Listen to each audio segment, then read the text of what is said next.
नमस्कार, मेरा नाम बीना है और आप द बिहार टॉप देख रहे हैं। शिक्षा विभाग के अपर मुख्य सचिव के पाठक के फरमान लगातार स्कूल और शिक्षकों से जुड़ी फरमानें लगातार जारी हो रही हैं और ऐसे में देखिए कि अब एक नई नियमावली जो है वो कोचिंग संस्थानों के लिए जारी की गई है।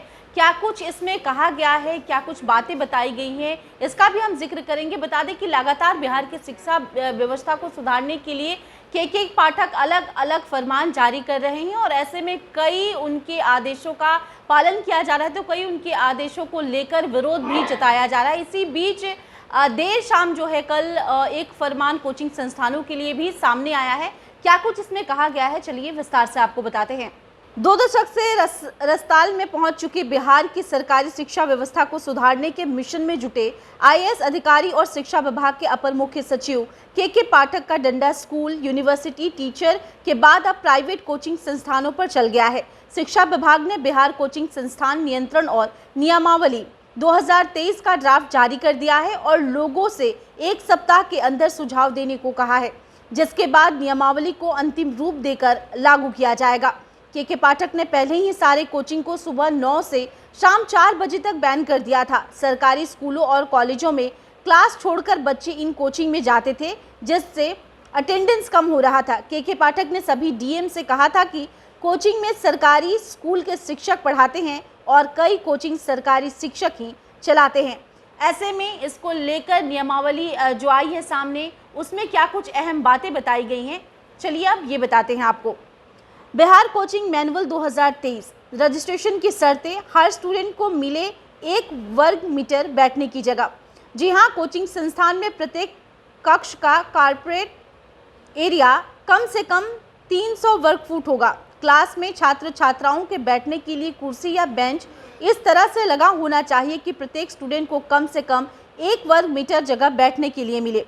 प्रत्येक कक्षा में बिजली, रोशनी, हवा, पंखा और वेंटिलेशन की पर्याप्त सुविधा होनी चाहिए। कोचिंग संस्थान परिसर में साफ सफाई और पेयजल की व्यवस्था के साथ साथ लड़का और लड़की के लिए परफेक्शन आईएएस सिविल सेवा, बीपीएससी, यूपीएससी परीक्षा के लिए एकमात्र समर्पित और रिजल्ट ओरिएंटेड संस्थान, बेहतर सफलता के लिए केंद्रित। Perfection IAS foundation course Hindi और इंग्लिश माध्यम में विश्वसनीय गाइडेंस के साथ सुनिश्चित की जाती है। 64वीं, 65वीं, 66वीं बीपीएससी परीक्षाओं में सबसे ज्यादा 107, 69, 131 क्रमशः रिजल्ट देने वाली संस्थान perfection IAS, Kumar tower, boring road, Patna. अलग अलग शौचालय का इंतजाम होना चाहिए।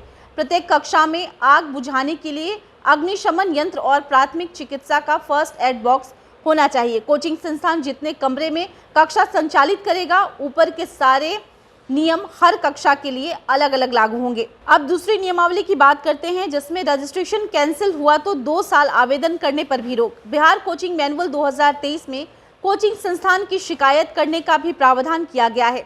कोई भी छात्र छात्रा एसडीओ के पास कोचिंग की शिकायत कर सकता है।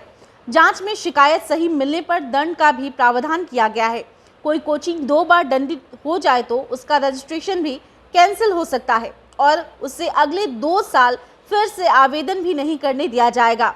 अगर दंड की वजह खत्म ना हुई तो किसी कोचिंग का लाइसेंस कैंसिल होने पर उनके छात्र छात्रा को दूसरे कोचिंग से अटैच करने का काम जिला प्रशासन करेगा। रजिस्ट्रेशन कैंसिल होने के बाद भी कोचिंग चलाने पर संपत्ति जब्त होगी और 6 महीने में जुर्माना नहीं देने पर उसकी नीलामी कर दी जाएगी। जुर्माना की न्यूनतम राशि जब्त संपत्ति के दाम का कम से कम 25% होगा।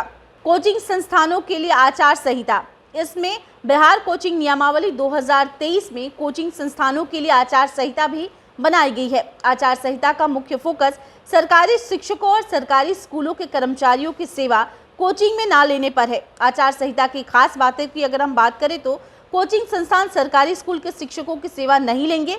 सरकारी स्कूल सहायता प्राप्त हो या नहीं, लेकिन उनके टीचर प्राइवेट कोचिंग संस्थान में नहीं पढ़ाएंगे। कोचिंग संस्थान का संस्थापक, संचालक या प्रशासक में से कोई भी सरकारी स्कूल से जुड़ा नहीं होगा। कोई भी सरकारी शिक्षक या सरकारी स्कूल का कर्मचारी कोचिंग से किसी भी तरह से जुड़ा नहीं होगा। कोचिंग का समय किसी भी सूरत में सरकारी स्कूल के साथ नहीं होगा। कोचिंग सरकारी स्कूल के बच्चों को उस समय नहीं पढ़ाएगा जिस समय स्कूल में क्लास चलती है। इसके साथ ही डीएम को कई अधिकार दिए गए हैं। बिहार कोचिंग मैनुअल 2023 में जिलों के डीएम को बेशुमार अधिकार दिए गए हैं, जिसमें फीस कटौती तक भी शामिल है। डीएम न सिर्फ सरकारी स्कूल और कॉलेज के समय के हिसाब से कोचिंग के समय तय कर सकते हैं, बल्कि उस इलाके में ट्रैफिक जाम के पैटर्न के हिसाब से भी समय बदल सकते हैं। डीएम को यह तय करने का अधिकार होगा कि किसी कक्षा में अधिक से अधिक कितने स्टूडेंट पढ़ सकते हैं।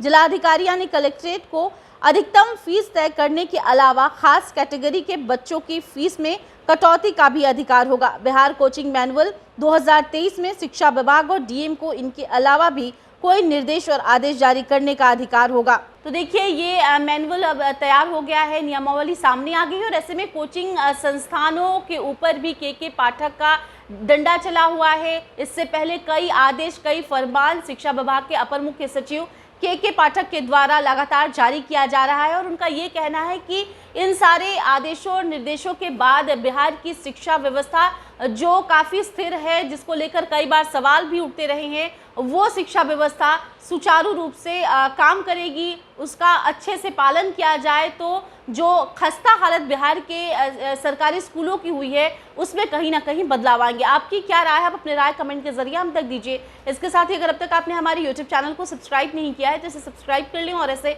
अन्य तमाम खबरों के लिए बने रहे द बिहार टॉप के साथ। धन्यवाद।